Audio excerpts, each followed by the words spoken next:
diferencia hay entre la Cámara de Diputados y la Cámara de Senadores? La Cámara de Diputados representa al pueblo de la nación argentina.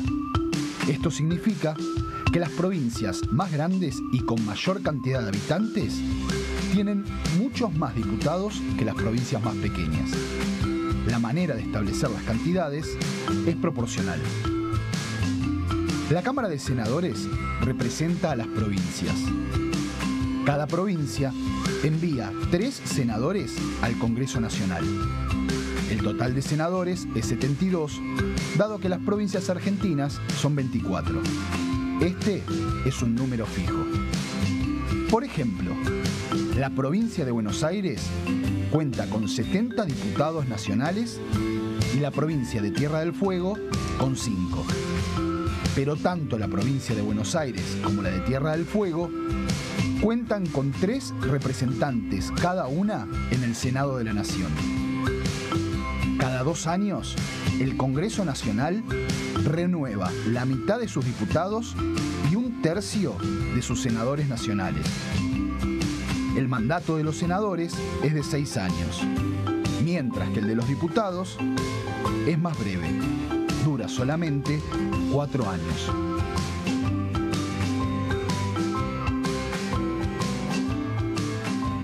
En este momento, millones de niños y niñas tienen desnutrición severa. Algunos están tan débiles que apenas pueden pararse. Pero con tu ayuda podemos salvar a los niños. Este alimento terapéutico listo para usar está lleno de vitaminas y nutrientes esenciales que ayudan a los niños y a las niñas a recuperarse de la desnutrición. Gracias a personas como vos, ayudamos a salvar a millones de niños cada año. Da un simple paso. Dona ahora y ayúdanos a seguir salvando vidas.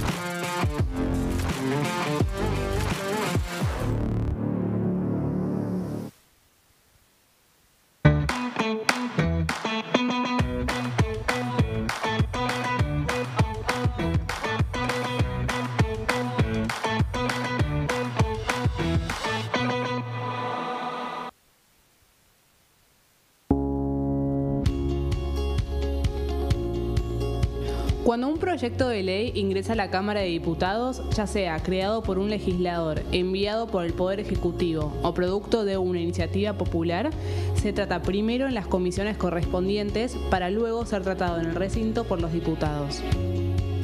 Las comisiones son el ámbito de análisis y debate sobre los proyectos de ley conformadas por legisladores de distintos bloques.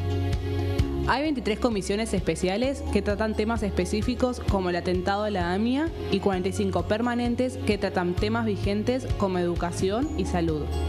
Un diputado puede formar parte de varias comisiones. Cada comisión se compone de un presidente, un vicepresidente y de 3 a 5 secretarios. La duración de los miembros de las comisiones permanentes y especiales es de 2 años. Para que la comisión funcione debe tener quórum, es decir, un mínimo de 15 y un máximo de 31 a 49 diputados. Las autoridades son elegidas por los propios integrantes de las comisiones, que a su vez son elegidos bajo consenso por sus propios bloques. Para que un proyecto sea tratado en el recinto, debe contar con el apoyo de la mayoría de los integrantes de esa comisión. Al finalizar una reunión de comisión, se dictamina sobre la pertinencia de tratar el proyecto en el recinto. El dictamen propone una resolución o decisión sobre una o varias iniciativas o proposiciones.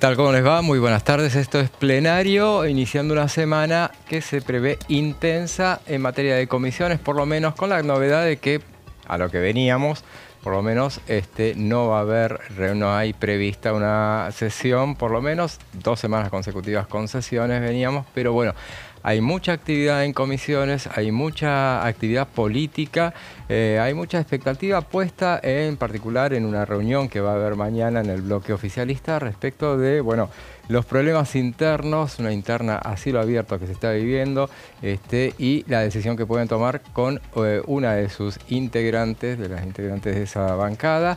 También toda la expectativa que se abre en torno al veto presidencial anunciado la semana pasada por el presidente de la Nación, ratificado por el vocero presidencial y que todo indica que en las próximas horas va a concretarse y todo lo que genera las posturas dentro de, por ejemplo, el que ha sido el principal aliado durante todos estos 8 meses del gobierno de la Nación, que es el PRO, que salió a adelantar que se oponen al veto, independientemente de que ellos habían tomado la decisión de aprobar esa iniciativa en la Cámara Alta. Pero ya le paso a presentar a quienes me acompañan. ¿Cómo estás, Daniela? ¿Qué tal? Buenas tardes, ¿cómo les va? Bueno, lo que decías recién sobre la reunión del bloque mañana de La Libertad Avanza, hoy mismo hubo declaraciones de Lourdes Arrieta, ¿no?, que contó un poco, reconoció esto de los audios, que estaba muy exaltada por la actitud con respecto a sus colegas de la bancada. También tuvo un cruce con Lisandro Almirón, ahí medio se carearon en medios hoy porque dice que forcejearon, porque que no se podían. Mañana hay que ver si ella va a intentar alguna última instancia de diálogo o de acercamiento, o si finalmente deja correr lo que ya se supo del bloque, que quiere expulsarla, ¿no? Ahí la Cámara de Diputados no tiene nada que ver, es del propio bloque. Se vota, se comunica, el bloque queda conformado de esta manera. Y esto es interno y propio de la conformación de la bancada, así que mañana veremos. Así es. Sebastián, ¿cómo estás? Bien, todo bien. Sigue haciéndonos eco un poco de la interna que implosionó, la interna de La Libertad Avanza a partir de esta situación que comenzó con la visita de 6 diputados nacionales al penal de Ezeiza, donde se encuentran privados de su libertad represores de la última dictadura militar, condenados por crímenes de lesa humanidad. El problema fue que Lourdes Arrieta de alguna manera responsabilizó, ella responsabilizó a algunos de sus compañeros de no haberla defendido. De hecho, señaló directamente a Beltrán Benedict, que fue el organizador de esta actividad, junto con un sacerdote, de haberle hecho una cama, ¿no? Y ella acusó demencia diciendo que no sabía cuáles eran las intenciones reales detrás de esta actividad, pero al revisar estos chats, uno lee entre líneas y intuye que ella tenía información. Pero de todo eso vamos a hablar dentro de un ratito porque tenemos una entrevistada, ¿no, José, al aire? Así es, Sebastián, y de ese tema vamos a hablar, entre otros temas, con nuestra invitada. Nos vamos a la provincia de Córdoba.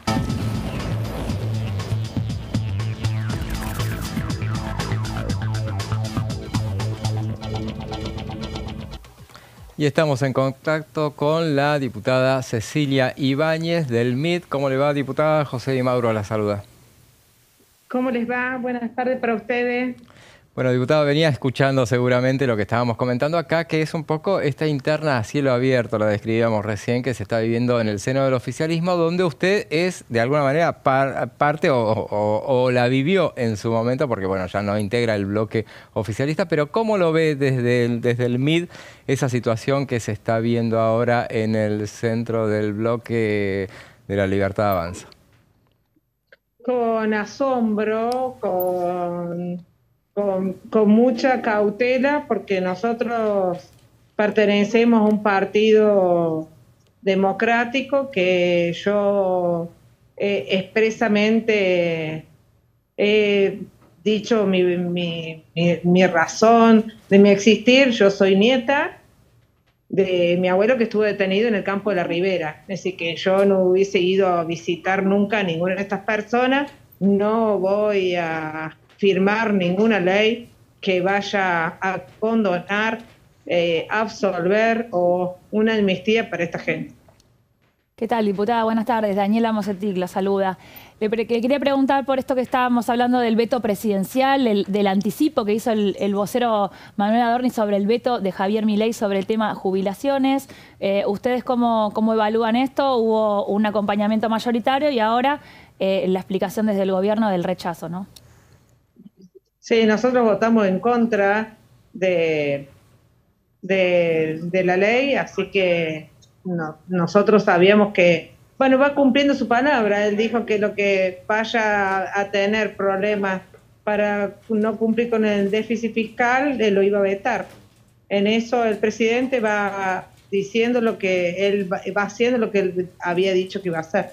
La verdad que creo que los jubilados van a tener en algún momento la solución, pero en este momento las arcas del Estado no la puede tener. Diputada, ¿qué tal? Sebastián Navida la saluda. Diputada, hace algunas semanas se hablaba de una posible articulación, de una confluencia parlamentaria entre el bloque que usted integra, el MID, que encabeza Oscar Sago, con el PRO, en una dinámica de interbloque, y de hecho, con el escándalo que tenemos ahora mismo sobre la mesa de discusión y la posible separación de Lourdes Arrieta, también se habla de que ella podría recalar en el bloque que usted integra, a la luz de que también Oscar Sago se mostró muy contenedor y estrechó su vínculo de confianza con Arrieta, también con Bonacci y con Marcela Pagano. ¿Cómo está viendo esta situación? ¿Cuáles podrían ser las derivaciones? ¿Y cree que podrían haber algunos movimientos en términos de articulaciones parlamentarias que tengan como eje central al bloque MID? No sé si me escuchan. Sí. Son dos puntos diferentes. Con el PRO se sigue conversando y estamos trabajando muchos temas en común, leyes en común, y en dictámenes en las comisiones estamos trabajando en común. Después, ninguna de las tres diputadas han sido ni expulsadas ni han renunciado al bloque, así que todavía esas circunstancias no ha pasado. Yo no he escuchado que ninguna de ellas renunciaba al bloque al que pertenece cuando esté o expulsada. Cuando pase esa circunstancia veremos si quieren venir con nosotros o no. Yo creo que el oficialismo no está en condiciones de perder ningún voto, pero es una opinión mía personal. No sé si ellas armarán un bloque. La verdad que no he escuchado, no sé por qué hoy expulsarían a Marcela Pagano. La verdad que no está ni en la lista, ni estaba en la CEN, no sé. Diputada, ha habido, a raíz de esta situación que se está viviendo, ha habido observaciones, mucho comentario durante el fin de semana respecto de la calidad de la bancada oficialista. Justamente usted por haber formado parte o por conocerla, bueno, hay críticas respecto de muchos dicen, bueno, a muchos en algunos casos les falta formación, está bien que vengan de fuera de la política, pero bueno, les falta formación para ser para ser integrante del blog, de miembro de la Cámara de Diputados, y esto se está viendo de esa manera. ¿Usted qué opina sobre esas opiniones que se están dando? Yo no sé qué formación será. Yo creo que lo que tenemos que tener todo es lo que dice la ley, secundario. Tendría que tener todos tenemos que tener secundario porque la ley nos obliga a tener secundario. Después, lo que tienen es transparencia. Uno se entera hasta de las cosas más íntimas. Yo me entero ahora, cuando estábamos dentro del bloque, estas cosas no pasaban, pero nosotros desde que nos fuimos nunca volvimos a estar nunca nos invitaron a ninguna reunión de bloque, así que no puedo decir en esta circunstancia que está pasando. Diputada, le pregunto por la agenda que se viene. Hay varios temas ligados a seguridad, está la baja de la edad de imputabilidad. ¿Cómo ve el clima en la Cámara de Diputados para avanzar con estos asuntos? Creo que se tiene que trabajar en un consenso porque se tiene que armar para crimen de adulto con pena de adulto, pero lo que se piensa es restaurar este menor para que sea parte de la sociedad. Entonces uno tiene que pensar cómo lo tenés que rehabilitar, pero también todo el sistema carcelario. Creo que ese es un gran punto que se está tratando y que se está trabajando. Ha tenido las comisiones a las cuales no pertenezco una gran cantidad de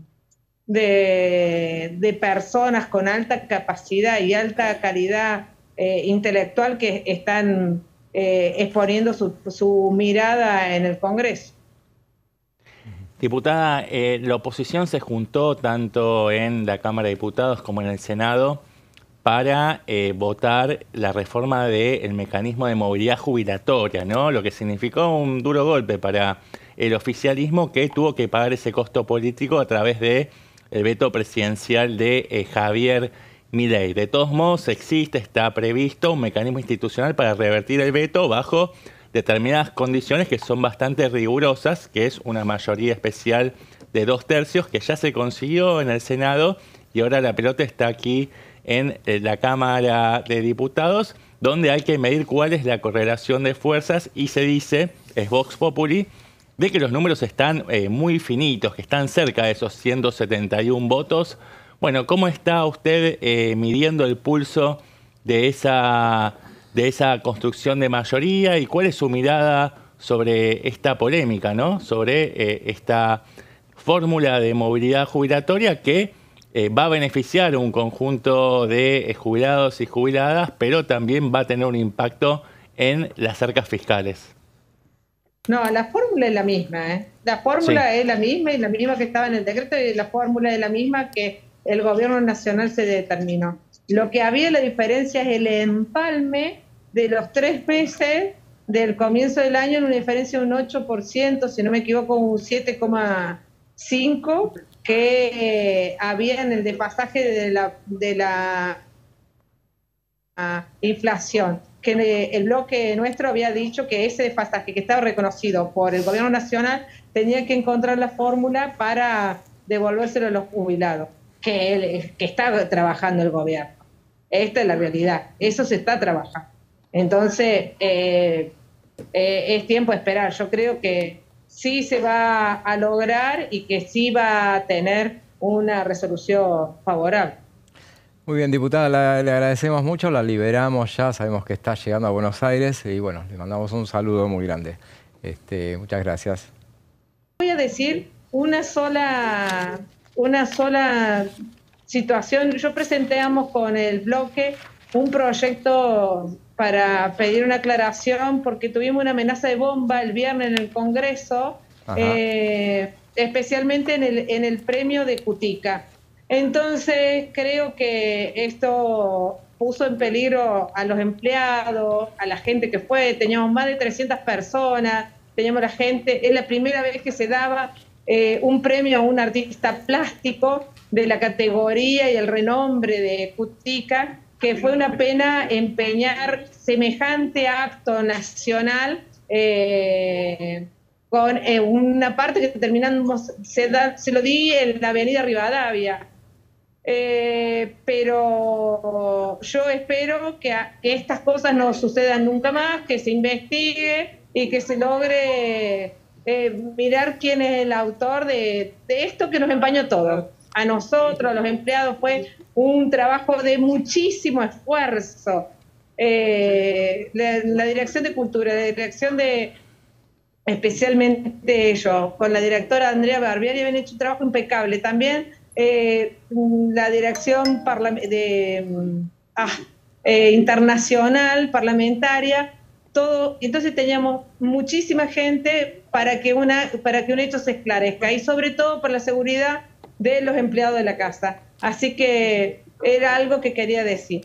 Perfecto, sí, justamente le entregaron el premio Juan Bautista Alberdi el viernes pasado y bueno, nos solidarizamos con esa situación, le mandamos un saludo a la diputada y bueno, sí, justamente se entrega esa distinción que es la máxima que entrega la Cámara de Diputados y bueno, se dio esa amenaza de bomba, lamentablemente, bueno, era una distinción que se le da al artista plástico Eugenio Aldo Cutica y la encabezaba la diputada. Yo no sabía en particular que se había dado esa situación, pero bueno, vale la pena que la comente la diputada nacional. Muchísimas gracias, que tengan una buena tarde. Gracias. Gracias, diputada. Y bueno, eso me quedaba con lo que mencioné, entre otras cosas de los que mencionaba, bueno, el hecho de que esa situación respecto de la interna que se da dentro del seno del oficialismo, bueno, ella rescataba la transparencia, bueno, porque muchos dicen lo que piensan, y bueno, eso es de alguna manera le trae... Sí, igual estaba diciendo también que ellos ya no fueron invitados a ninguna otra reunión, si bien articulan el voto y votan en línea con la Libertad Avanza, porque fue una estrategia desde lo político y de diferenciarse en algunos aspectos, pero votan igual. Pero acá no son protagonistas. Por ahí incluso ligan algún integrante, ¿no? Pero ¿quién te dice, no? Pero los dijo, efectos colaterales todavía de nadie este se fue, aclaró, no es sí. que están a la pesca de nada. Claro. Y tampoco descartó que se retomen las negociaciones con el PRO para armar un interbloque, lo que colocaría al MID dentro de la órbita de Cristian Ritondo y ya no de Gabriel Bornoroni, ¿no? Pero bueno, eso Habría que ver. Habrá que barajar las cartas y ver cómo se acomodan, ¿no? Yo me preguntaba hoy, justamente a raíz de esto, decía, sigo sin entender, no sé si ustedes sí lo entienden, por qué razón no se adoptó la misma tesitura que venía adoptándose durante los últimos gobiernos, las últimas dos gestiones, que era la estrategia del interbloque. Ahora, porque porque se armó en la sesión preparatoria de diciembre pasado, se anunció que se armaba todo en función de los bloques. Esa era la decisión. No sé por qué razón, en el caso del oficialismo, teniendo la chance de hacerle fuerza a Unión por la Patria, de alguna manera, que era mucho mayor, hacerle fuerza, armando un interbloque. Había intención, de todos modos, del oficialismo de armar un interbloque con el PRO. Lo que pasa es que el PRO no termina de definir cuál es su rol, si es opositor o es oficialista. Pero no lo anunciaron cuando lo tenían que anunciar. O sea, el interbloque ahora, ¿para qué te serviría? Porque ya el reparto de comisiones ya se hizo. Está, claro. O sea, era para ese día se anunció. Sí, pero la pelea estaba afuera del Congreso también. Claro. Entonces no estaba resuelto como para que esa unión no era Juntos por el Cambio, que tenía el armado similar en gobernadores, en ejecutivo, todo eso, acá era... Además, Mauricio Macri quiere rescatar, tiene esta disputa con Patricia Bullrich, mientras que Macri quiere rescatar la impronta fundacional del PRO con sus banderas y con rasgos distintivos respecto a Libertad Avanza. Patricia Bullrich está buscando licuar la identidad del PRO dentro del dispositivo oficialista. Entonces, en el marco de esa puja interna, Macri no quiere darle el brazo a torcer y por eso mantiene esta relativa autonomía que de todos modos durante la primera parte del año funcionó con bastante automaticidad, ¿no? El nivel de apoyo a cada uno de los debates que proponía el oficialismo. ¿Quién sería el presidente del interbloque, además? Te quiero ver en eso, así que también yo creo que... claro, sí, porque de hecho hubo mucho debate al comienzo de la gestión de quién iba a recalar como presidente de la Cámara de Diputados, con lo cual en ese momento estaba Cristian Ritondo como una de las fichas que estaban sobre la mesa, también Florencio Randazzo. Finalmente se fue por el lado de Martín Menem, que viene desempeñando adecuadamente su gestión, pero claro, se reavivaría esa misma polémica bajo nuevas circunstancias, ¿no? Si tuviéramos un interbloque. Sí, a ver, tenemos unas placas, no sé si teníamos tiempo, así va. No sé, creo que dirás, sí, creo que... Bueno, vamos con la si no ficha seguimos limpia. después, sí, es un poquito, es de actualidad porque sigue, ahora estaba viendo, porque hoy en la mañana había algunos problemas con la agenda, pero veo que esta semana no está, ¿no? El tema ficha limpia, que no es de ahora, sino que se viene trabajando en cada momento que, sobre todo la oposición de lobista quiere meter el tema, siempre lo saca de adentro del maletín, ¿no? Y ya hubo 3 reuniones de las comisiones de Asuntos Constitucionales y Justicia con invitados, por lo que falta la reunión. Generalmente hay una última reunión entre solo los integrantes de la comisión para sacar dictamen. O sea, está muy cerca este tema de llegar al recinto, con el objetivo de dos cosas ahí marqué: promover la transparencia de cuando vos ves una lista en el cuarto oscuro, para estar seguro de que esa persona es idónea, ¿no? De que puede estar en ese lugar, que no tiene ningún tema pendiente con la justicia, en este caso por temas de corrupción, ¿no? Que también se quiso meter algunos otros delitos ahí por temas de integridad sexual también. Y de decir, bueno, esta persona puede estar en este cargo público para el cual es una suerte de un currículum, ¿no? De por lo menos cubrir lo básico. Ahí la diputada hoy nos decía secundario, ni siquiera es secundario. No. Hay un proyecto que está dando vueltas para que los diputados tengan el secundario. No es obligatorio, solamente la Constitución marca la edad para poder ser candidato. Claro. Y esto también lo marca el proyecto de Roxana Reyes, habla de la integridad de las instituciones, ¿no? De formar instituciones con personas que sean respetables, que estén a la altura de lo que vos decías recién también, a la altura de ser, por ejemplo, un diputado nacional, ¿no? Siempre es algo respetable y que genera mucha responsabilidad. Bueno, por lo menos no tener causas pendientes con la justicia. En la otra placa, la base, a ver, se están tratando varios proyectos en comisión, hay de Roxana Reyes, hay de Marcela Campagnoli también.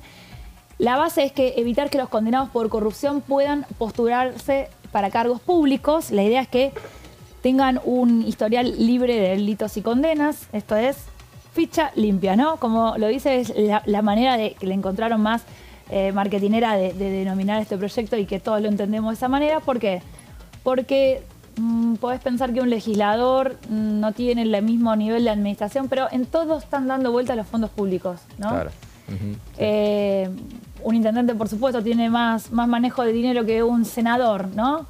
Pero todos forman parte de esa estructura y de ese acceso a cajas que se maneja mucho dinero. Por lo tanto, sería deseable, por lo menos, cumplir con esos requisitos básicos para ser candidato. Sí, además por una cuestión ética, más allá de si claro, pueden... pero viste que algunos esa cuestión ética ya la saltan. Bueno, claro, por lo menos encontrarte con algún obstáculo de tipo legal, ¿no? Y ahí traje dos planteos que se hicieron en las comisiones. Uno lo trajo Fernando Carvajal, ¿no? En la última placa está. Fernando Carvajal fue juez en Formosa, por eso hay muchos temas de los que él habla desde la práctica, ¿no? Más, o sea, está inmerso en la política, pero también tiene muchos temas que vienen desde la práctica. Y él dice, está este debate en la comisión que es sobre la sentencia firme. Sí. ¿Qué dice Carvajal? Si nosotros esperamos que una persona tenga una sentencia firme para inhabilitarlo, se nos va la vida. Es inaplicable. Porque, aparte, ¿qué dice? Cuando hay sentencia firme, la mayoría de las veces la sentencia firme te inhabilita para ejercer cargos públicos por X tiempo. Entonces, sería redundante. Claro, es verdad. ¿Sí? Entonces, él lo plantea desde el ámbito, desde saber, desde la justicia, decir, tiene que ser antes el freno que se le imponga porque Pero antes, ¿qué es? ¿Segunda o primera? Segunda.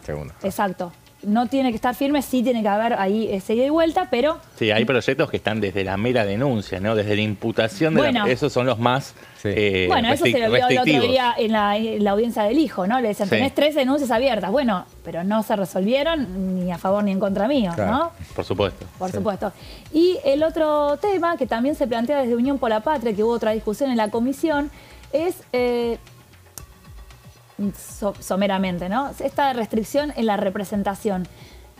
No tener una causa resuelta te dejaría afuera de poder participar. Siempre se busca, en estos proyectos hay que tener cuidado con lo constitucional, porque en cuanto vos pones un freno de una ley que choca en algo con la Constitución, gana la Constitución y te deja ser candidato. Ya hubo acá, ¿no? Hemos tenido casos de legisladores que no pudieron asumir, de que tenían denuncias, pero se habían podido ser candidatos porque no podían asumir. Entonces, bueno, ver que ese proceso, primero, que brinde transparencia y que estén claras las reglas de juego desde el momento que se postulan. Perfecto, muy bien. Llegamos justo con los Creo tiempos. que estuve bien, ¿no? Claro, sí. Perfecto. Bueno, ficha limpia. No está esta semana, pero en la próxima van a dictaminar. Eso es lo que aparentemente se espera. Vamos a una breve pausa y después seguimos con mucha más información en plenario.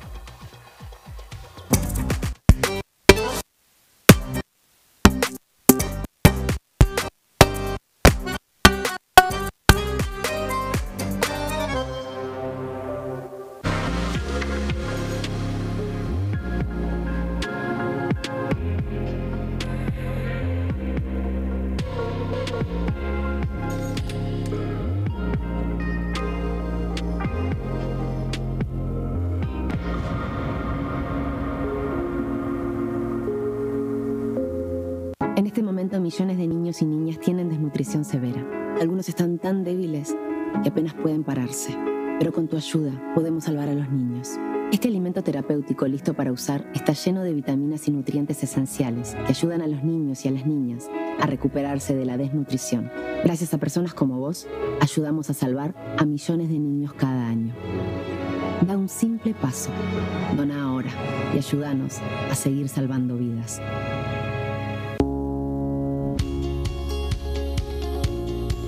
La Cámara de Diputados tiene 257 miembros. Los diputados debaten y sancionan leyes que rigen en todo el territorio nacional.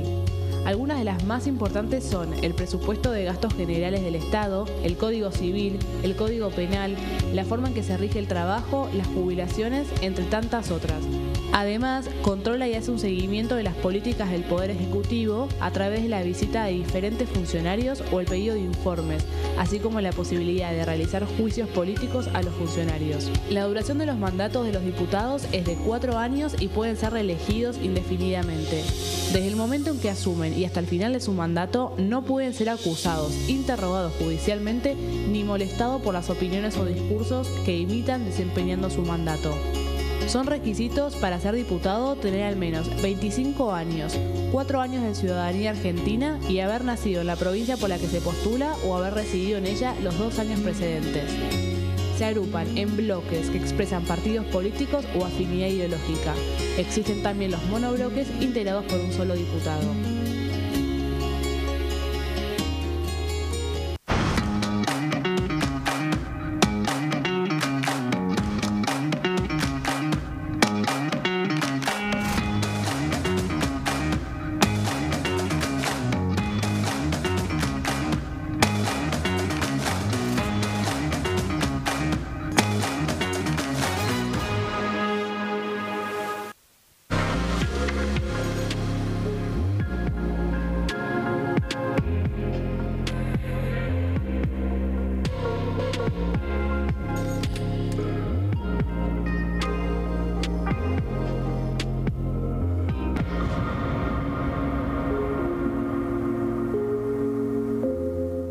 Dengue, Zika y chikungunya. ¿Cómo protegerte de la picadura de mosquitos? Para prevenir el dengue, Zika y chikungunya, evita que el mosquito te pique. Usar repelente siguiendo las indicaciones del envase. Cubrí brazos y piernas con ropa clara. En casa, pon espirales o tabletas. Usa tules o mosquiteros sobre camas o cunas. Coloca mosquiteros en puertas y ventanas.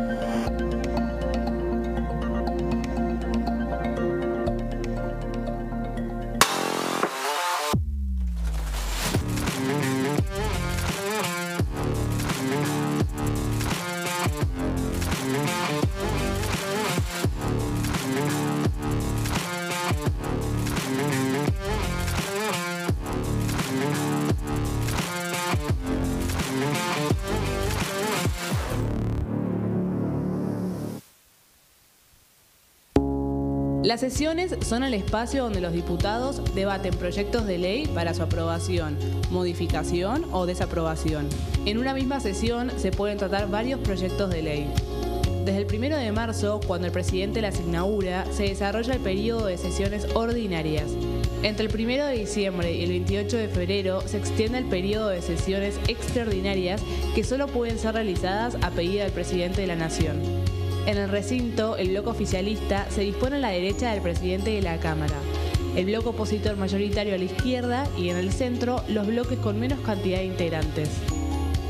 En el tratamiento, en general, los diputados tienen 7 minutos y los jefes de bloque entre 20 y 12 minutos conforme al número de legisladores que representen. La sesión es dirigida por el presidente de la Cámara de Diputados, que administra el uso de la palabra y las distintas instancias del funcionamiento.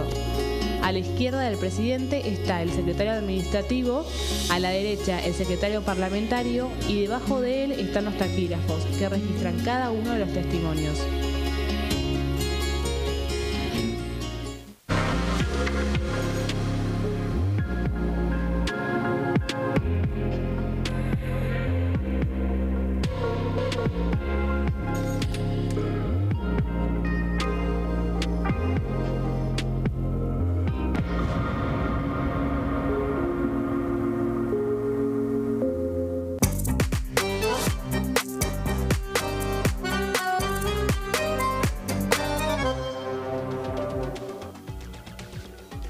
Y seguimos con plenario y decíamos al principio del programa que uno de los temas de la semana esta, de la semana anterior y de las semanas que vendrán seguramente será el tema del veto presidencial o no, aunque yo le sacaría el o no. Veto va a haber, ya va a haber, ya lo anunció el presidente, lo anunció antes de que se aprobara la ley jubilatoria, inmediatamente después que se aprobara y así que será algo que sucederá más temprano que tarde. Veremos en todo caso cuándo es que sucede. Hoy se suponía que la Cámara Alta iba a enviar, a remitir como corresponde, la aprobación del viernes pasado, pero bueno, vamos a ver algunas placas para ver cómo es el tema de cómo funciona el veto, el recorrido que hace la manda constitucional que establece la posibilidad para el presidente de la Nación de establecer un veto. Ahí nos spoileamos, nos fuimos hasta el final, pero vamos al principio mejor de los de las placas, porque eso es el final. Ahí va. Empezamos bien y bueno, vamos a ver el camino que debe recorrer un veto presidencial justamente. Y recordemos entonces de dónde partimos. Partimos en particular con esto que se aprobó el jueves pasado. Fue sancionada por 61 votos a favor, 8 en contra, o sea, 2/3 holgados. La Ley de Movilidad Previsional y Seguridad Social, así se llama la movilidad jubilatoria que se aprobó y será inexorablemente vetada por el Poder Ejecutivo, según había anticipado el presidente Javier Milei. Bueno, veamos entonces. El veto que todo presidente puede hacer, y eso lo vamos a ver en las próximas placas, es total o parcial. El recorrido varía según sea uno u otro caso. El veto es una facultad que habilita la Constitución Nacional en el artículo 83. Es una prerrogativa que tiene la Constitución que le concede al presidente de la Nación y puede ejercerla para todo tipo de leyes, salvo una convocatoria a consulta popular o una ley aprobada por el pueblo en el marco de una consulta popular vinculante. Eso no puede vetarlo el presidente de la Nación.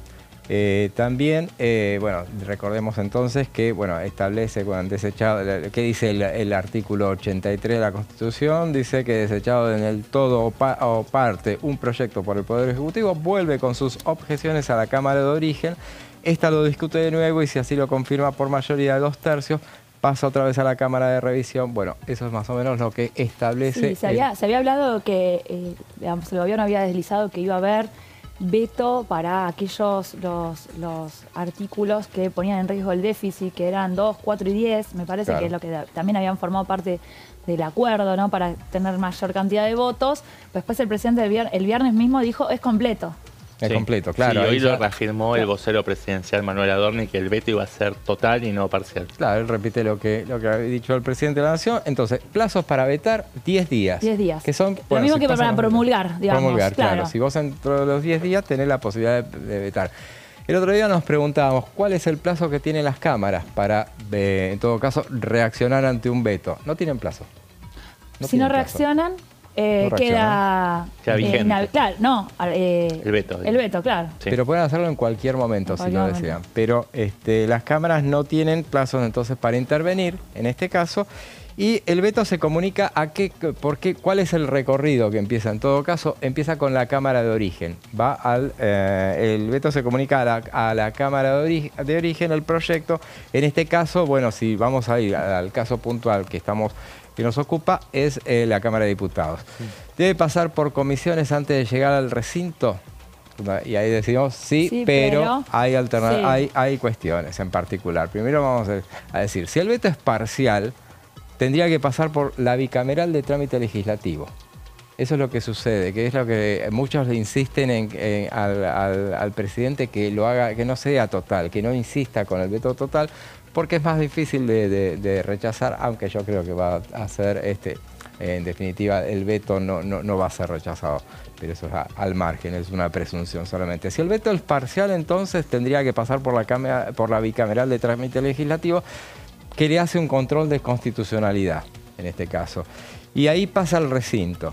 Si el veto es total, que es lo que anticipó el presidente de la Nación, va a las comisiones que lo trataron oportunamente, va al mismo recorrido, hace el mismo recorrido que si fuera un proyecto.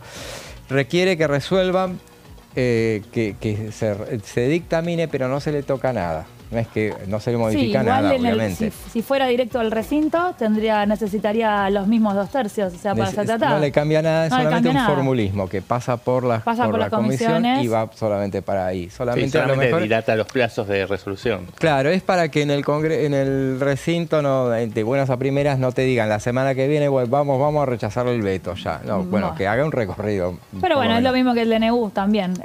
Tiene un cierto tiempo y después si no se ponen de acuerdo, bueno, vamos al recinto. Claro. Ahora, si ambas cámaras consiguen los 2/3 en ambos casos para rechazar el veto, el Poder Ejecutivo está obligado a promulgarlo de inmediato. O sea, entonces, el proyecto entonces llega al recinto de la Cámara de Origen, en este caso diputados, debe conseguir los 2/3 de los presentes, eso es un dato no menor, para rechazar el veto y que siga su recorrido. En el Senado, mismo trámite, mismos requisitos, hace todo el mismo operativo. Si en una de las dos cámaras no cuenta con los 2/3, el proyecto no puede volver a tratarse en las sesiones de ese año y se mantiene el veto.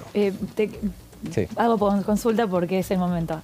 Si vuelve a eso que decías del veto parcial y va a la bicameral, sería porque para ver si los artículos que quedan sirven por sí mismos o si se mantiene el espíritu o si la ley quedaría como sin efecto por quitarle eso. Claro, ahora vamos a ir a ver un detalle de cómo sería el recorrido en el caso del veto parcial, sí. Si en entonces, veto parcial, ahora. Lo que vuelve al Congreso son los artículos vetados. El Congreso puede insistir con lo vetado. Eso, supongamos, si el presidente Javier Milei vetara la ley jubilatoria en forma parcial, lo que vuelve a ambas cámaras son los artículos vetados. El Congreso puede insistir con lo vetado, sí. Al igual que si fuera un veto total, podría insistir con esos artículos con los 2/3 de cada cámara. Eso es lo mismo. Bien. ¿Qué pasa con la parte no vetada? ¿Puede ser promulgada por el presidente? La regla general es no. Pero si la parte no vetada tuviera autonomía respecto de la vetada, el presidente podría promulgarla.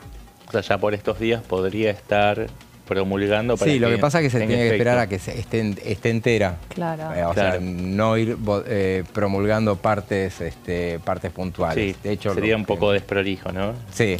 ¿Cómo operaría esa promulgación? ¿Podría ser tácita o expresa como es normalmente? Y bueno, no. Una promulgación parcial siempre se expresa. Es decir, el transcurso de 10 días no produce la promulgación de la parte no vetada de una ley. El presidente tiene que dictar un decreto. Y ahí es donde interviene la bicameral. Porque al haber un decreto... es un decreto que no es un decreto común, sino que es un decreto de promulgación parcial. Y ese decreto empieza a regir desde que ha sido dictado, pero luego tiene que ir a la comisión bicameral de trámite legislativo para su dictamen y posterior tratamiento en el Congreso, y es el mismo procedimiento que le asiste a un DNU. Este estudio se está dando incluso en todos los partidos. Están quienes están especialistas en el reglamento, están estudiando, algunos que se están ocupando de la parte política y de cómo podría rechazarse o sostener el veto del presidente, pero hay otros que también están estudiando la letra, porque un error podría tirar por la borda toda la estrategia, ¿no?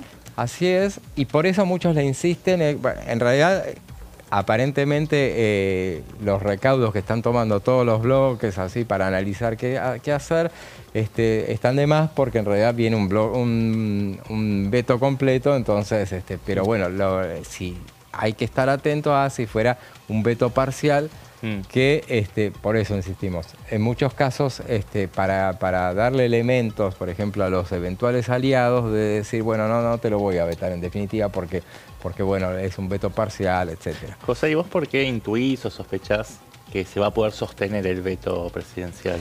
Por una cuestión me parece que lo que anunció el PRO, ya que no va a apoyar, igualmente con el PRO no alcanza, porque se necesita en la Cámara de Diputados por lo menos 85 voluntades para resistir los 2/3. Entonces, pero puede haber muchas ausencias en ese caso, y en ese caso, y muchas presencias, Claro, lo del PRO en la última semana, diferenciándose, fue un poco más esto de esta lógica más corporativa de golpear para después negociar, ¿no? Como diciendo, puede bueno, hacer de alguna manera. No nos subestimen, nosotros tenemos poder de fuego, después negociamos, pero reconoceme algo. Puede ser, y tiene sentido el tema de la cantidad de que el PRO, que son tus aliados habituales, independientemente de lo que ha sucedido la semana pasada, pero que bueno, que no tengan intención de sacarte un elemento que evidentemente lo raspa al gobierno nacional. Claro. Veamos entonces el tema de los vetos, en realidad totales y parciales de la democracia. Vamos a esos números, mirá. Esto es interesante porque, bueno, decimos, lo que pasa es que yo de acá saco un raconto de que cuantos más diputados tenés, por eso, insisto, a veces uno dice, bueno, sin experiencia, dicen el gobierno, un gobierno con tanta minoría, y bueno, tiene que meterle puro decreto o puro a decreto y veto. Y es todo lo contrario. Vos podés vetar cuando tenés espaldas, vetás todo lo que querés, porque tenés resistencia. Si vos sos minoría, no. O sea, es lo menos recomendado para un gobierno en minoría es que uses el decreto de necesidad de urgencia. Le costó horrores a Mauricio Macri mantener los decretos de necesidad de urgencia. O sea que no tiene mucho sentido insistir con eso cuando tenés minorías que no pueden respaldar o resistir los 2/3. Veamos entonces los vetos totales. Vetos totales y parciales. Raúl Alfonsín tuvo 37 vetos y vetos parciales solamente 12. Y bueno, no son pocos, como vamos a ir Era un viendo. mandato más largo, ¿no? De 6 años, fue interrumpido. De todos modos, se adelantó la salida de Alfonsín, 5 años y medio. Pero 5 años y medio, bastante. Carlos Menem, eran otros tiempos, de todas maneras, donde, bueno, y con otra constitución, si se agregando también. El primer mandato de Menem también, 6 años y piquito, te diría. Claro, 6 años y medio, 51 vetos totales, 58 vetos parciales. No gustaba nada en ese momento, entonces. Todo lo del Congreso afuera, con marcador rojo, que no. Pero tenía una mayoría notoria que le permitía hacer eso. Y en el segundo mandato, ya con la Constitución vigente, la nueva Constitución, 44 vetos, 42 vetos parciales. Fue el presidente que más vetó, claramente, pero fue el presidente que más gobernó. Pero si tenía mayorías en el Congreso, ¿por qué venían leyes que vetaban? ¿Por qué venían leyes? ¿Cómo? Porque a veces déjalos que las aprueben, yo te las veto. ¿Para qué te vas a pelear? Tenían que haber diputados y senadores oficialistas que se plegaran a la oposición. No que acompañaran la postura de la oposición. No necesariamente, pero a veces tenés negociaciones que decís, bueno, yo te dejo, dale, te la aprobamos. Llévatelo. Yo te la veto. Sí, claro. O te veto parcialmente, claro. veto parcial y te la veto. Es una alternativa que bueno, habría que ver cada una de las votos. Uno cuando entra en estas discusiones se da cuenta que la Constitución ya pensó todo, ¿no? Y está todo perfectamente calculado en este sentido de mantener los espíritus originales, de cuidar, ¿no?, las instituciones, y que para bajar o aprobar algo tiene que pasar por los mecanismos correctos. Claro. ¿No? Para eso están pensados.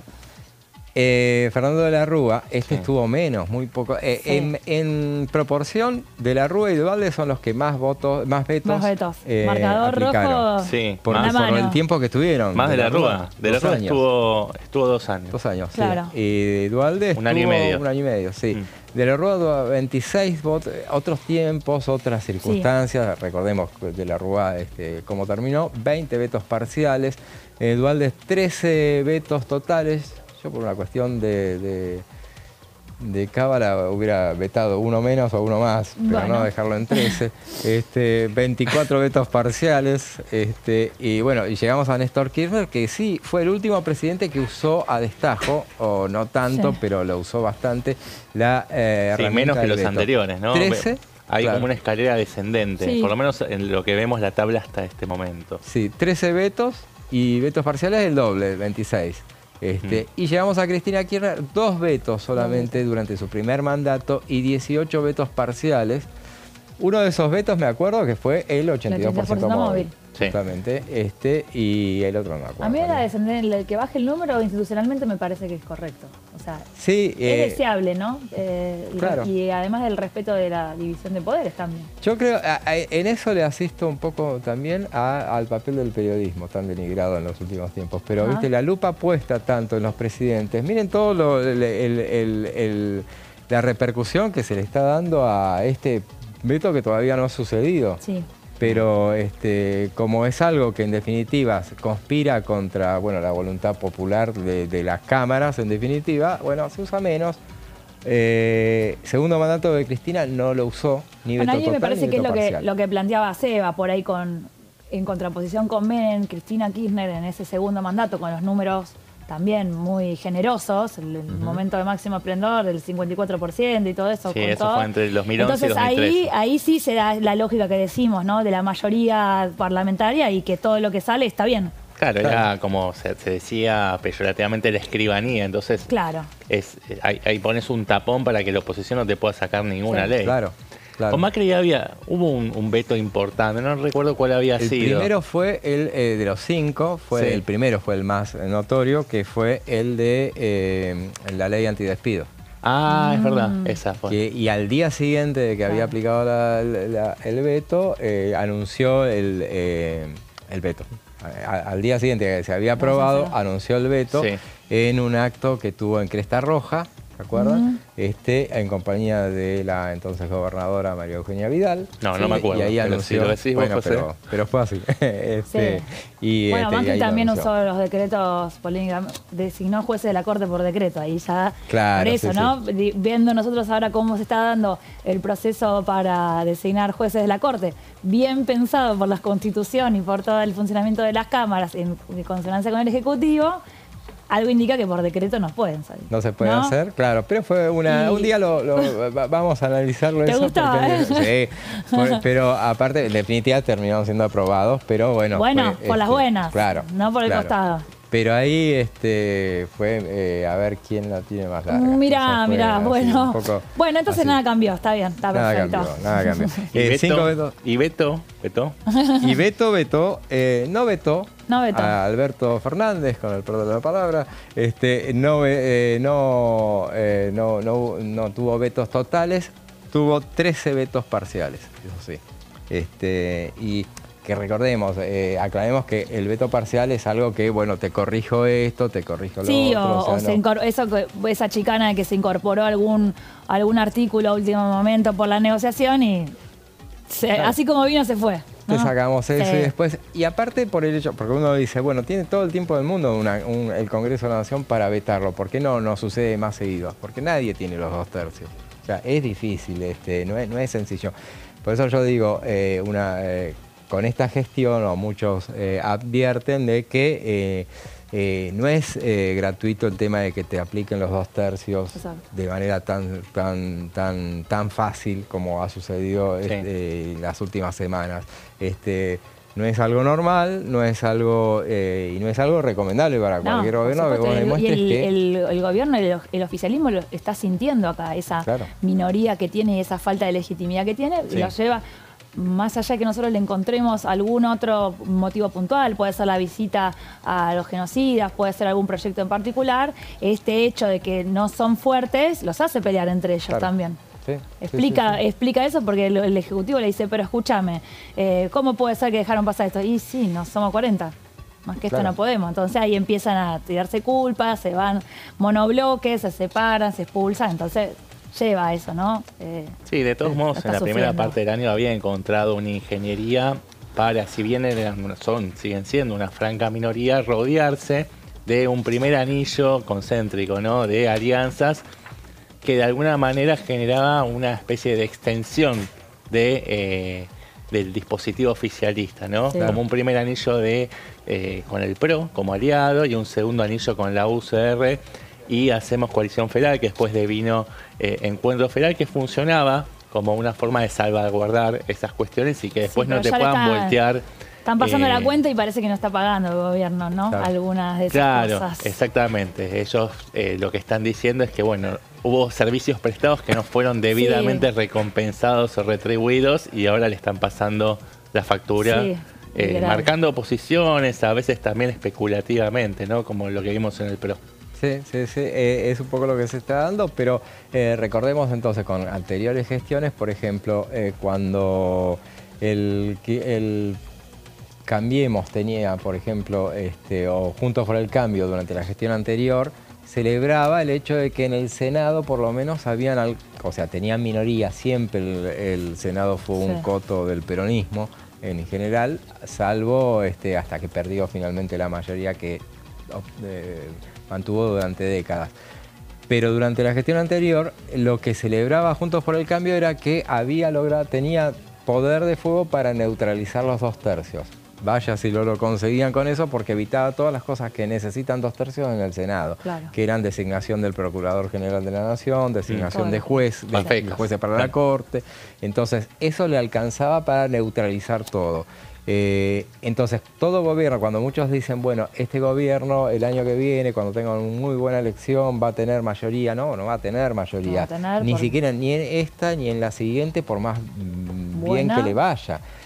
Pero lo que sí va a tener probablemente es una capacidad para neutralizar los 2 tercios, que no es un dato menor. El año pasado todos estaban muy tranquilos con el juicio político a la Corte Suprema, porque sabían que si algo no tenía el gobierno del Frente de Todos era 2 tercios. En la Cámara de Diputados ni en la Cámara Alta, pero sobre todo para un tema que podía llegar a llevarlos a sumar voluntades. Sí, me parece que la estrategia del Frente de Todos en ese momento era sostener el tema en la opinión pública para hacer una campaña de desprestigio sobre la Corte Suprema, pero más en términos de desgaste simbólico, no tanto de efectos materiales de lo que podía llegar a desembocar, porque como decís vos, no estaba ese resorte, esos 2 tercios para poder voltear a los miembros de la Corte Suprema que estaban siendo efectivamente investigados. Claro, en definitiva, bueno, lo que hacían era eso, pero eso le daba la tranquilidad a la oposición en ese caso, y además de un oficialista tampoco que no quería saber nada con esa estrategia, y a la Corte ni hablemos. También. Sí, gobernadores de provincias. De hecho, hubo algunos gobernadores de provincias que no firmaron ese pedido para empezar a investigar en la Comisión de Juicio Político. No recuerdo cuáles fueron, pero fueron 2 o 3 que dijeron, conmigo no cuentes. Alberto se los recordó para siempre, además de eso. ¿Quién? Alberto se los recordó para siempre. Así es. Bueno, la cuestión es que... hoy la palabra presidencial no tiene demasiado... La palabra de Alberto Fernández está bastante... De aquel presidente está bastante devaluada. Me parece que lo tiene bastante sin cuidado. Así es, sí, seguramente. Pero bueno, se nos fue la segunda parte de este programa. Nos queda una más y muchísima más información inmediatamente después de una breve pausa.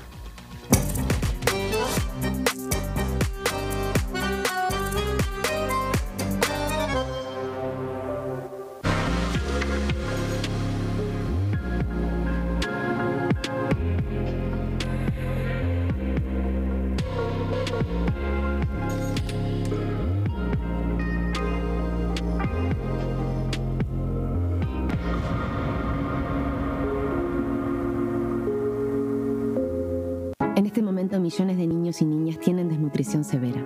Algunos están tan débiles que apenas pueden pararse. Pero con tu ayuda podemos salvar a los niños.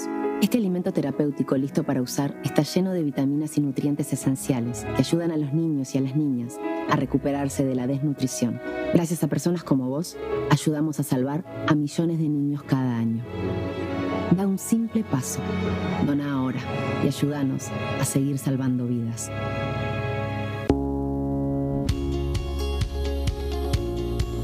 La Cámara de Diputados tiene 257 miembros. Los diputados debaten y sancionan leyes que rigen en todo el territorio nacional. Algunas de las más importantes son el presupuesto de gastos generales del Estado, el Código Civil, el Código Penal, la forma en que se rige el trabajo, las jubilaciones, entre tantas otras. Además, controla y hace un seguimiento de las políticas del Poder Ejecutivo a través de la visita de diferentes funcionarios o el pedido de informes, así como la posibilidad de realizar juicios políticos a los funcionarios. La duración de los mandatos de los diputados es de 4 años y pueden ser reelegidos indefinidamente. Desde el momento en que asumen y hasta el final de su mandato, no pueden ser acusados, interrogados judicialmente, ni molestados por las opiniones o discursos que imitan desempeñando su mandato. Son requisitos para ser diputado tener al menos 25 años, 4 años de ciudadanía argentina y haber nacido en la provincia por la que se postula o haber residido en ella los 2 años precedentes. Se agrupan en bloques que expresan partidos políticos o afinidad ideológica. Existen también los monobloques integrados por un solo diputado.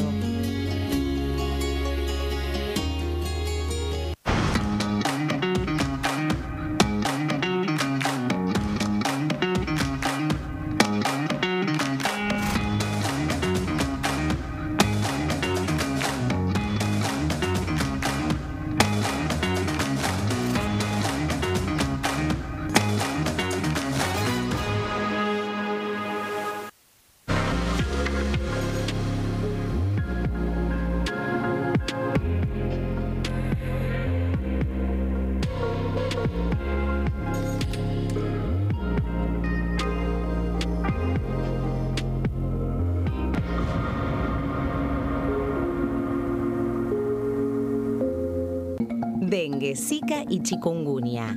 ¿Cómo protegerte de la picadura de mosquitos? Para prevenir el dengue, Zika y chikungunya, evita que el mosquito te pique.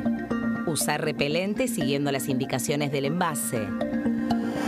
Cubrí brazos y piernas con ropa clara. En casa, pon espirales o tabletas. Usa tules o mosquiteros sobre camas o cunas. Coloca mosquiteros en puertas y ventanas.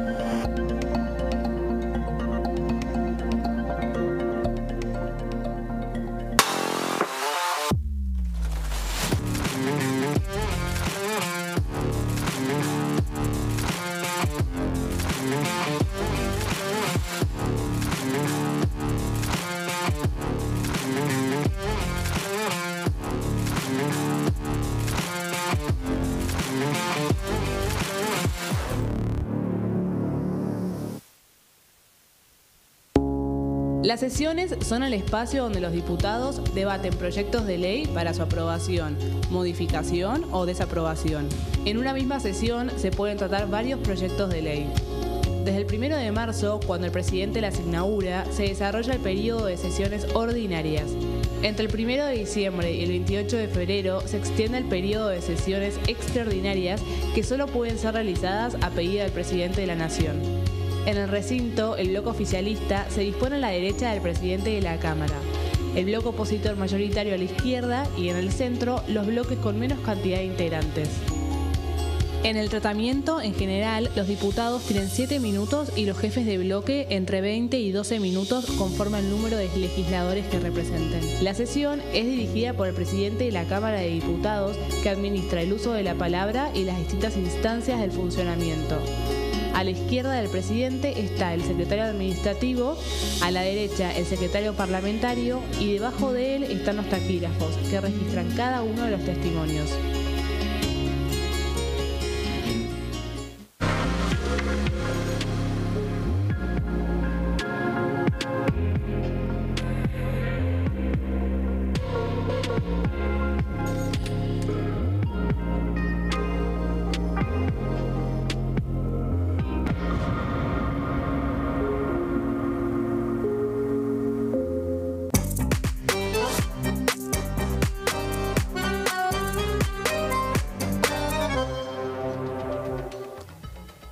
Y decíamos al principio que esta semana está muy atiborrada de comisiones. Martes y miércoles está llena de comisiones y la lista continúa. Seguramente se van a ir sumando otras reuniones a lo largo de esta semana.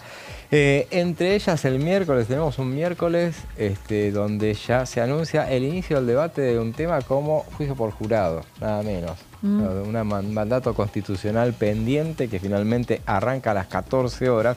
Pero a las 16 tenemos un plenario de legislación penal, familia, justicia y presupuesto, todo para seguir debatiendo el régimen penal juvenil, y de ese tema nos va a hablar Sebastián. Sí, exactamente. Bueno, es un tema del cual se viene debatiendo hace bastante y que fue presentado en el marco de este paquete de leyes vinculadas a la agenda de seguridad, ¿no? Lo dijiste recién, José, lo repasamos. Es un plenario de las comisiones de legislación penal, que es la comisión cabecera, que está presidida por Laura Rodríguez Machado, la cordobesa del PRO. También está Familias con Roxana Reyes, Justicia y Presupuesto y Hacienda. A las 16 horas se va a estar reuniendo este plenario de comisiones en el anexo C.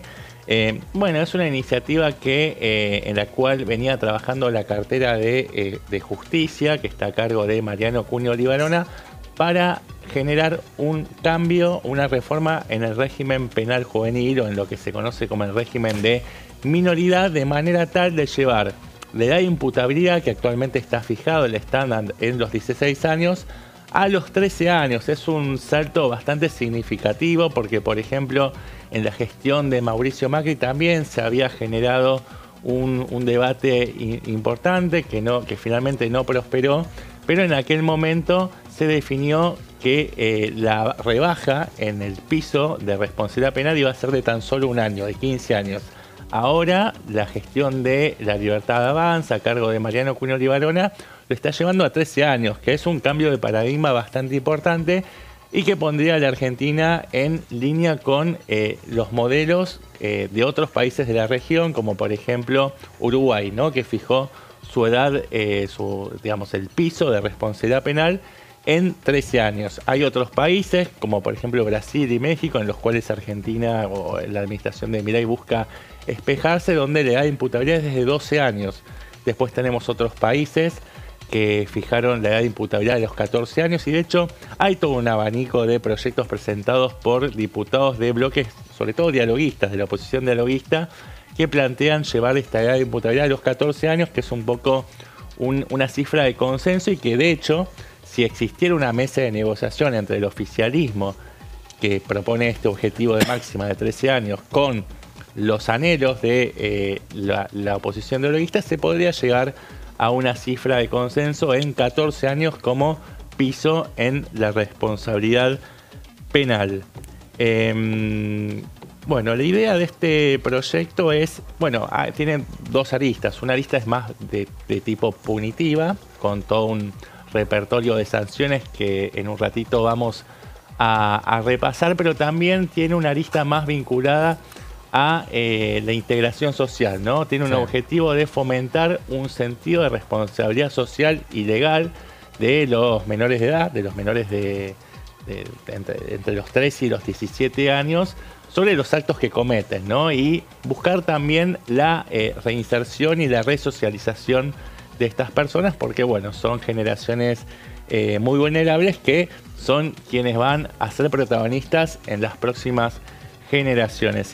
Decíamos recién que en este proyecto del Gobierno Nacional hay todo un abanico de sanciones que van desde la mera amonestación, pasando por la prohibición de contacto o el cercenamiento del derecho a la aproximación a la víctima, es decir, una perimetral, vendría a ser.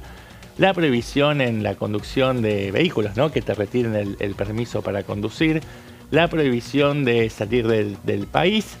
Y también otro tipo de contraprestaciones como servicios comunitarios, servicios a la comunidad. Y finalmente el caso más extremo son las penas privativas de la libertad. En este caso me parece relevante remarcar también que la pena máxima que se establece para adolescentes de entre 13, 14 y 15 años es de 20 años y un plazo máximo de prisión preventiva de 2 años. A su vez, aquellas penas que sean graduadas entre 3 y 6 años, el juez puede disponer que sea trocada por alguna de las otras sanciones que están enumeradas o enlistadas en esa nómina que mencionábamos antes sobre posibles sanciones.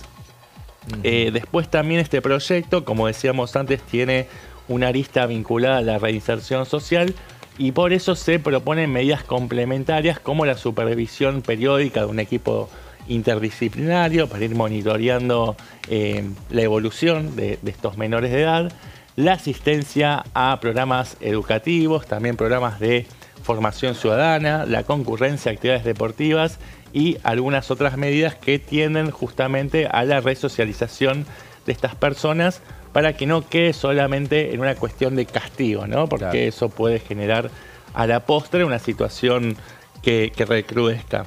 Pero volvamos entonces a la placa anterior donde hablábamos de la pena de prisión. y lo que se establece es que estas penas, los lugares de cumplimiento, ¿no? Pueden ser domiciliarias, sí, o bien puede ser que sean en institutos abiertos o en, digamos, en pabellones, en servicios penitenciarios, pero en salas que estén separadas y que estén acondicionadas especialmente para adolescentes. O sea, que no estén con los presos adultos, si viejos, se quiere, sí, como para poder que tengan un marco de contención y un tratamiento diferenciado, teniendo en cuenta que también esos lugares son caldo de cultivo de, bueno, sí, de situaciones complicadas, ¿no? Desde el punto de vista de la seguridad y la convivencia.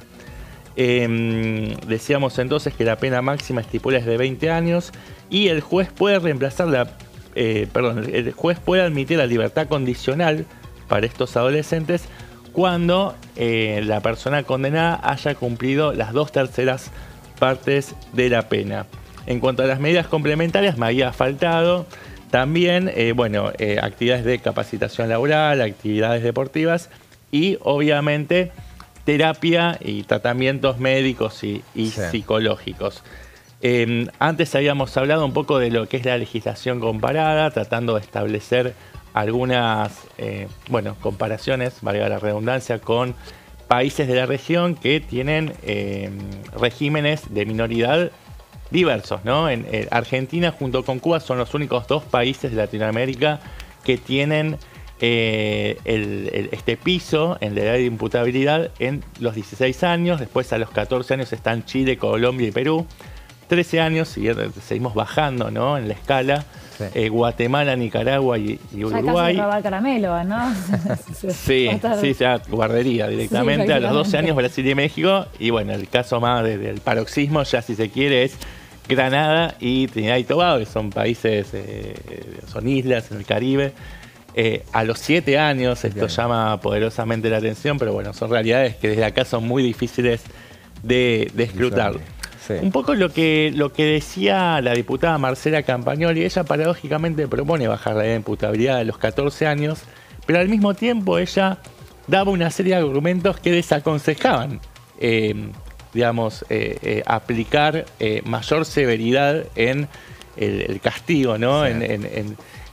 Ella, por ejemplo, decía que no hay evidencia científica de que bajar la edad de imputabilidad redunde finalmente en mayores estándares de seguridad. De hecho, ella ponía como ejemplo que los países que tienen la edad de imputabilidad más baja son aquellos países donde se dan las tasas de homicidio más altos, ¿no? Y lo vemos, por ejemplo, en México y Brasil, que son países con tasas de criminalidad muy altas y tienen la edad de imputabilidad en 12 años. Pero bueno, paradójicamente ella presenta un proyecto para bajar la edad de imputabilidad.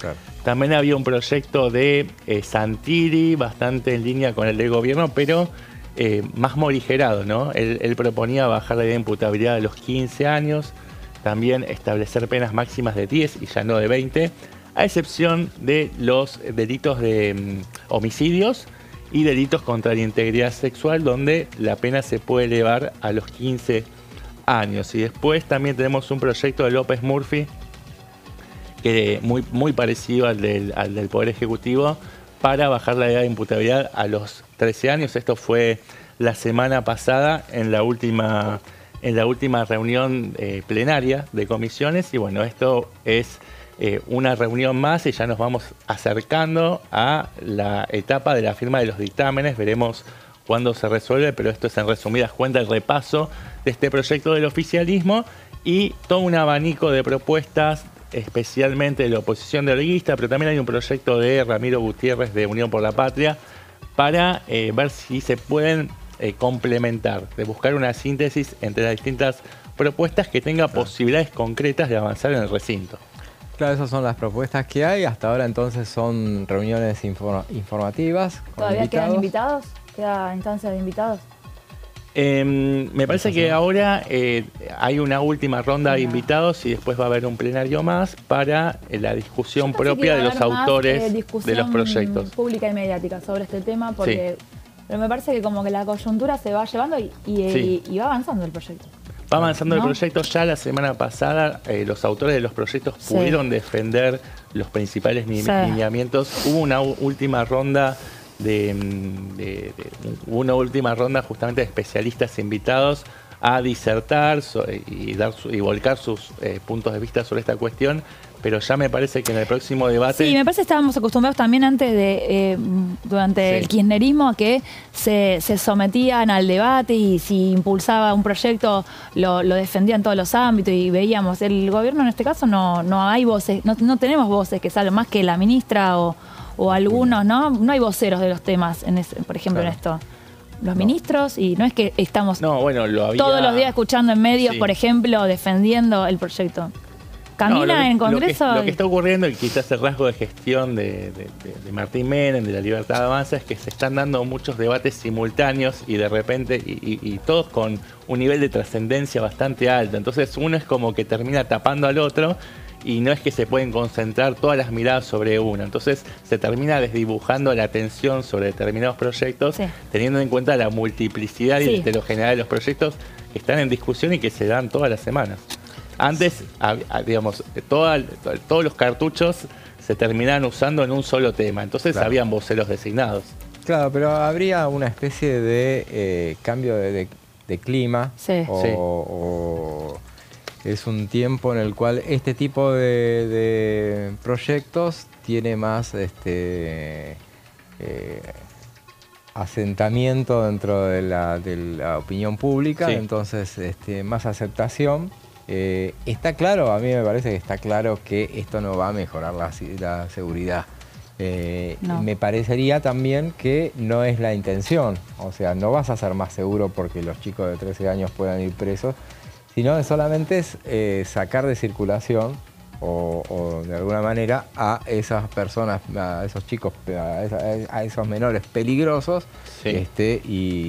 Bueno, pero sacando de circulación esos menores peligrosos, dice el oficialismo, dicen los bloques dialoguistas, bueno, que se generan mecanismos para mejorar la seguridad urbana. No, seguramente. Es parte de pero no los es tangible, argumentos. digamos, no es algo tangible, ¿no?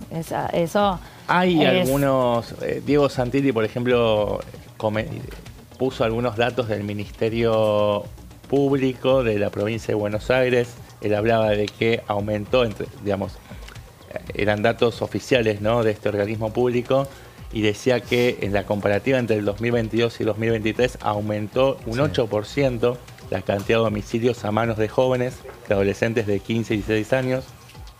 También aumentó un 32% los robos agravados y un 14% los hurtos, y también aumentó en 30 y pico % las causas por portación de armas, siempre hablando de este universo de adolescentes, ¿no? Claro.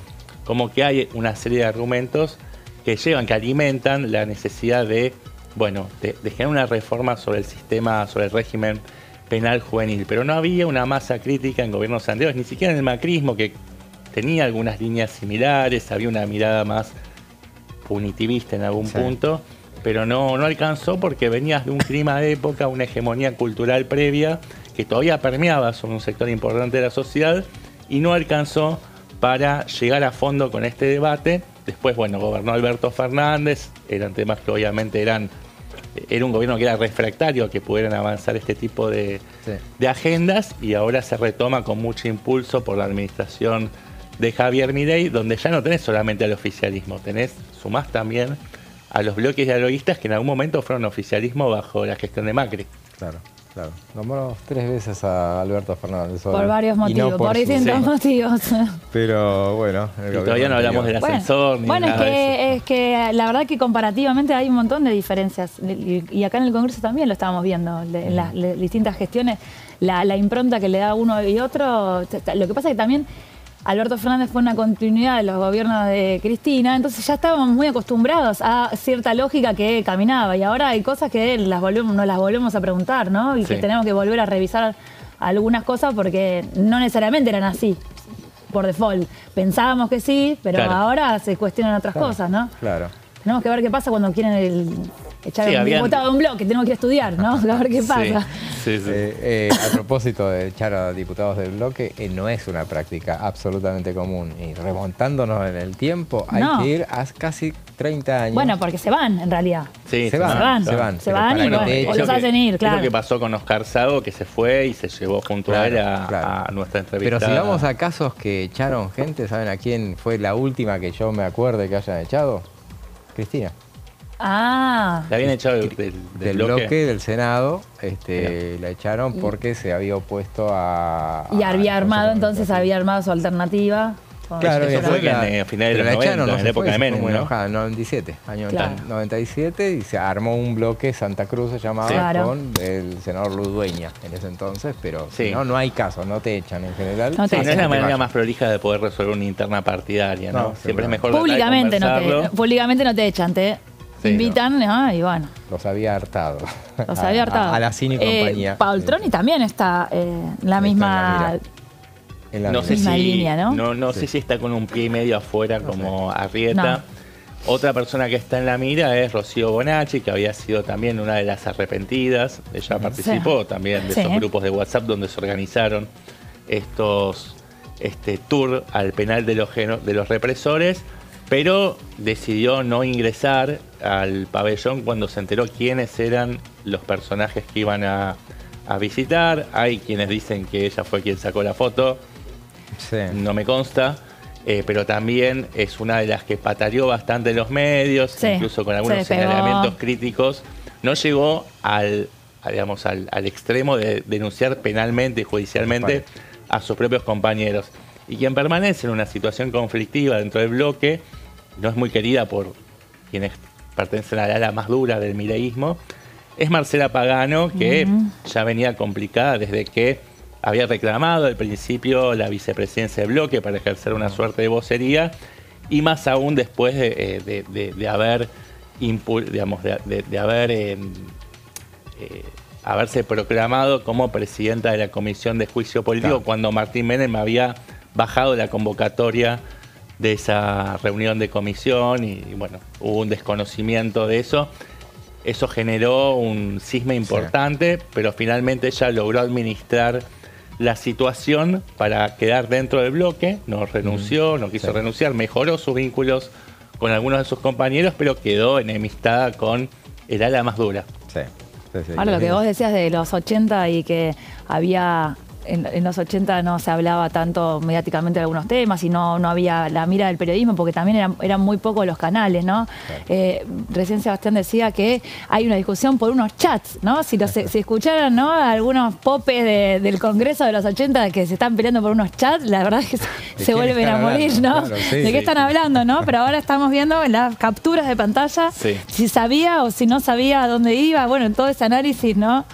Privado también. Mirá, signo de los tiempos, en ese entonces, en los 80, no, en los 90, cuando fue fines de los 90, o principios de los 2000, ya en realidad estoy tratando de ubicarme en el tiempo, pero ya en ese momento, acuérdense, el tema de la Rúa, Fernando de la Rúa, escándalo de los sobornos, todo salta no por un chat, sino por un fax.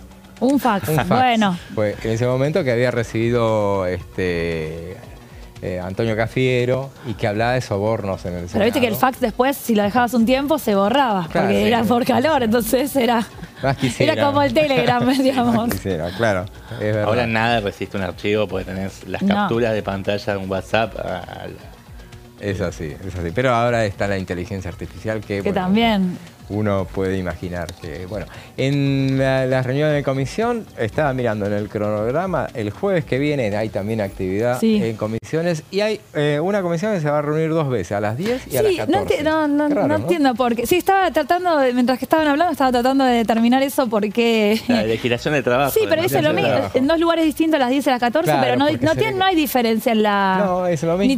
También pensé que por ahí se incorporaba alguna comisión para tratar otro tema y tampoco. Parece que no. Pero Capaz es para desdoblar la discusión, teniendo en cuenta que va a ser que hay muchos invitados, ¿no? Para exponer, entonces necesitan armar 2 bloques diferentes. Tiene que mudarse a las 14. Sí, almuerzan y después se van. Bueno. Necesitan lugar, pero de ese tema, en ese tema hay un proyecto del que nos vas a hablar. Exactamente, sí, que está, bueno, hoy como decíamos, vimos ahí un poco la agenda de esta semana que también viene bastante intensa y otro trabajo que ya viene teniendo varias reuniones es la Comisión de Legislación del Trabajo con Martín Tetaz, ¿no? Yo no lo identificaría tanto por ahí con esos temas, ¿no? Pero el manejo de la economía y el rol que tiene también en el bloque del radicalismo hace que ocupe ese lugar se haya designado a Martín Tazaí. Porque también el radicalismo tuvo últimamente bastante participación en esto de negociar con el oficialismo, lo vimos en la ley bases, negociar con el oficialismo por dónde pueden venir algunas reformas que la verdad que la mayoría de los espacios te dicen hay que hacer alguna reforma en el ámbito del trabajo, que redunda en el tema previsional, que redunda en la recaudación, porque lo que el trabajador no registrado, no solo que no tiene jubilación, sino que no aporta a los impuestos, no aporta a ganancias, o sea, complica todo. Entonces, ¿qué hacer?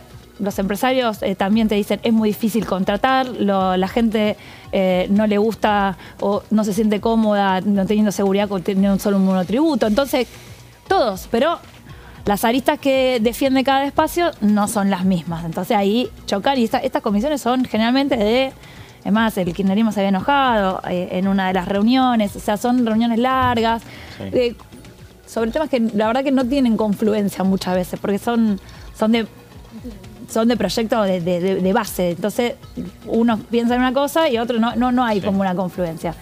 El radicalismo, entonces, tenía varios proyectos de ley dando vueltas, que en la primera reunión había como 30, en la orden del día había como 30 proyectos para ir considerando. Bueno, el radicalismo ya pasó esa etapa y hizo un proyecto unificado que le da más fuerza, ¿no? La verdad que ahora les voy a mencionar los temas, son los temas que están dando vueltas en todos lados, pero se tienen que poner de acuerdo y votarlos, ¿no? Y poner de acuerdo con los sindicalistas también, que está lo más difícil, que es dar de baja las cuotas sindicales obligatorias, que es un tema que Milei ya lo quiso hacer, con la ley de bases no se pudo.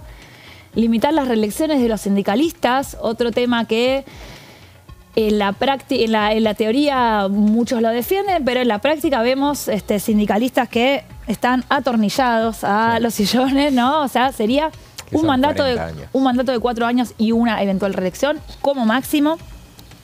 El siguiente, otra de las iniciativas del radicalismo, 2 mandatos consecutivos. Las declaraciones juradas, insistir sobre la presentación del patrimonio de los sindicalistas, que ya tienen esa obligación, pero lo refuerza el proyecto de ley. La eliminación de las cuotas solidarias obligatorias, esto es lo que vos como trabajador en relación de dependencia aportaste, se sacan de tu sueldo para darlo al sindicato, bueno, que esto no sea obligatorio. Sobre todo si no estás dentro del convenio en el cual está la empresa, entonces a veces se generan ahí unas quitas que no son tan... Sí, sobre todo si no sos afiliado. Exacto, ¿no? Compulsivas son, ¿no? Entonces quitar esa posibilidad, que es recaudación para los gremios, por supuesto, que no quieren. ¿Y qué más dice el proyecto del radicalismo?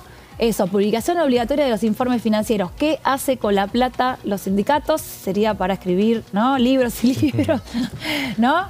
Y acá suman también al rol del Congreso para auditar las obras sociales, la caja mayor de los sindicatos, con la participación de la Auditoría General de la Nación. Bueno, y esto también suma el radicalismo. Una paridad, la representación femenina en los sindicatos en cargos electivos. Y algo que me gustó, que es que suma, no va directo con las otras propuestas, pero la posibilidad de que el afiliado pueda tener un canal confidencial para denunciar cuando hay irregularidades o problemas en los números de los sindicatos. Muy bien, llegaste justo, perdón. Nos vamos. Daniela, hoy me tocó apurar, pero lo que pasa es que van así los temas y ya hay que contarlos. Así es, perfecto. Bueno, llegamos al final de esta edición. Dani, será hasta nos vemos el jueves. Sebastián, nos vemos el miércoles, ¿no? Exactamente, sí. Bueno, y con ustedes nos volvemos a ver mañana a partir de las 15. Ahora lo dejamos en la compañía de los compañeros de Pasos Perdidos, Amanda Alma, Fernando Fraquelli y su equipo de Pasos Perdidos. Nosotros nos volvemos a ver entonces mañana a partir de las 15. Hasta entonces.